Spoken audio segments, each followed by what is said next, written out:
We gotta talk about R. Kelly. We gotta talk about this interview this morning. Yes, so R. Kelly has broken his silence in his first TV interview since being accused of aggravated sexual abuse. In an explosive sit-down with CBS this morning's Gayle King, the singer lost his cool while defending himself. Take a look. I didn't do this stuff. This is not me. I'm fighting for my life. Y'all killing me with this. I gave y'all 30 years of my career. Robert. 30 years of my career. Y'all trying to kill me. You killing me, man.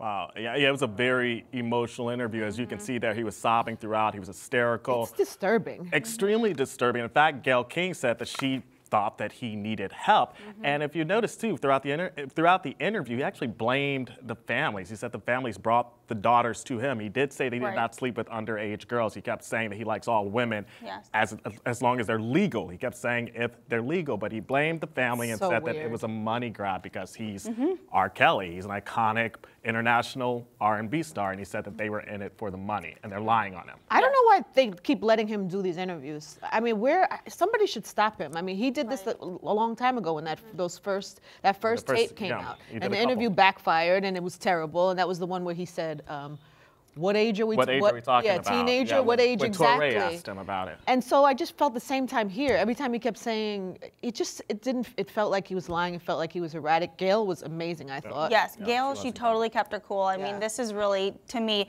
journalism at its finest. She did an excellent job, but I think you're right, Angie. I don't think there's a lot of sympathy out there for R. Kelly, especially after this interview, but he insisted that he's innocent, and he also said that his past is not relevant. That's the word that he used when he was asked about his past with underage girls, including child pornography charges. This is what R. Kelly had to say.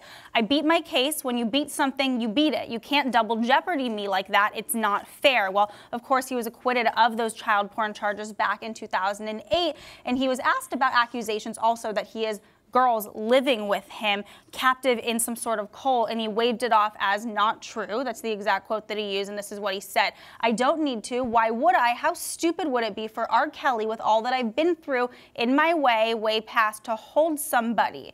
Well, you know, there are 2 women living with him, and Gayle King also spoke to them, but R. Kelly, he's facing 70 years of jail time on charges that he sexually abused 4 women, including 3 that are underage. Right, and as you said, he was erratic, and he kept saying he's fighting for his life.